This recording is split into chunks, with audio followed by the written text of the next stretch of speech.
Assalamualaikum warahmatullahi wabarakatuh. Apa kabar semuanya?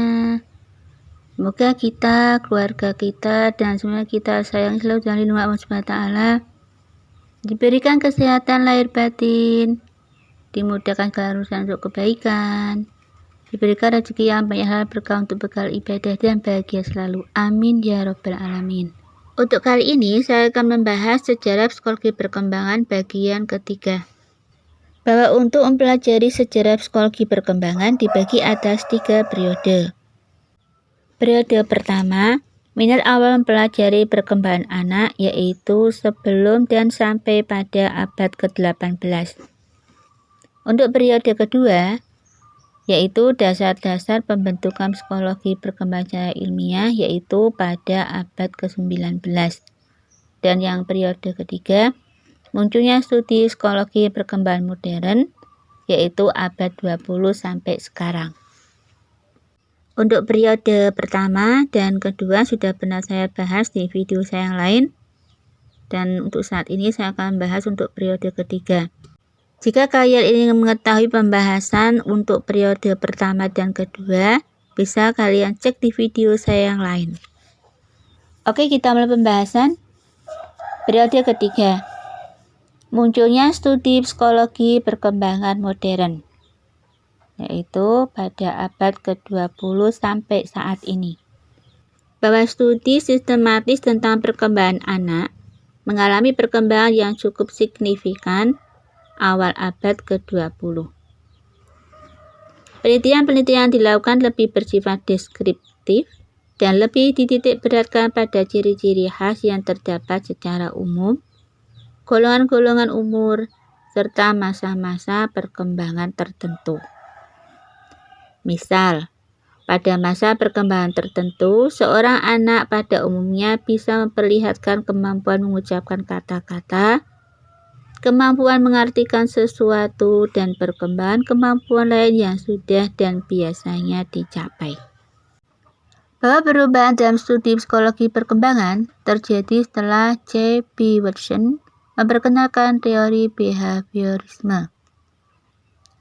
Dalam teorinya, C.B. Watson menggunakan prinsip-prinsip classical conditioning untuk memperjelas perkembangan suatu tingkah laku. Menurutnya, prinsip-prinsip conditioning dan prinsip-prinsip belajar dapat diterapkan pada semua perkembangan psikologis.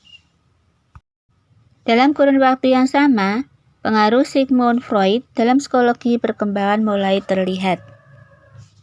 Sigmund Freud yang terkenal dengan teori psikoanalisisnya atau psikoanalisa yang menekankan pengalaman masa bayi dan anak-anak mempunyai pengaruh yang menentukan terhadap perkembangan kepribadian dan tingkah laku orang dewasa atau ketika anak tersebut sampai usia dewasa. Meskipun ada pengaruh dari Watson, Freud, dan tokoh-tokoh yang lain, namun sampai tahun 1930-an, penelitian psikologi perkembangan masih bersifat deskriptif, sehingga menyebabkan berkurangnya minat terhadap psikologi perkembangan yang ditandai berkurangnya publikasi topik-topik psikologi perkembangan sampai sekitar 1939 sampai dengan 1949. Tetapi kemunduran ini tidak berlangsung lama, sebab sekitar tahun 1950-an, psikologi perkembangan memasuki periode baru dalam tahap pertumbuhan dan perkembangannya hingga sekarang. Ada 3 faktor yang mendorong pengaktifan kembali bidang studi psikologi perkembangan ini, yaitu faktor pertama, terjadinya perubahan orientasi dalam riset-riset psikologi perkembangan hingga menjadi bersifat eksperimental. Teknik pengukuran dan pengontrolan dalam eksperimen yang telah terbukti sangat berhasil digunakan dalam bidang psikologi eksperimen umum, mulai dimanfaatkan dalam bidang psikologi perkembangan. Perubahan juga terjadi dalam fokus penelitian dalam masalah yang lebih spesifik, seperti proses persepsi, problem solving, attention, dan sebagainya. Untuk faktor kedua, ditemukannya kembali hasil-hasil karya Jean Piaget, yaitu seorang psikolog Swiss, yang secara terus-menerus aktif melakukan penelitian mengenai perkembangan kognisi pada anak-anak dari bayi hingga remaja. Piaget menentang pendapat kaum behavioris yang menganggap perkembangan individu sepenuhnya dipengaruhi oleh faktor lingkungan dan menentang pendapat lainnya bahwa perkembangan dipengaruhi sepenuhnya oleh pengaruh genetik atau keturunan. Piaget berpendapat bahwa perkembangan terjadi sebagai hasil interaksi antara individu di satu pihak dan tuntutan lingkungan di pihak lain. Oleh sebab itu, individu selalu beradaptasi untuk mempertahankan keseimbangan antara dirinya dan lingkungan.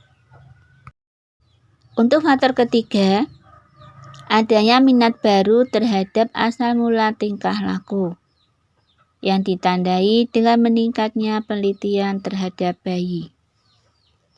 Peningkatan ini didorong pula dengan alat-alat yang semakin modern pula. Hingga permulaan tahun 1950-an, studi mengenai tingkah laku serta kondisi-kondisi psikis dan fungsionalitas kepribadian individu lebih terfokus pada anak, sehingga lebih dikenal dengan psikologi anak. Kemudian pada tahun 1960-an, psikologi anak yang hanya mencakup seluk-beluk anak mulai digantikan oleh psikologi perkembangan yang bidang cakupannya lebih luas, lalu banyak penelitian-penelitian di bidang psikologi perkembangan sampai sekarang.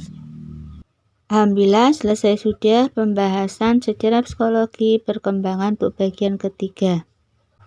Terima kasih bagi yang sudah meluangkan waktu untuk membuka channel ini, yang sudah tekan tombol like, subscribe, dan jangan lupa aktifkan tanda lonceng agar tidak ketinggalan video-video saya selanjutnya dengan materi-materi yang berbeda.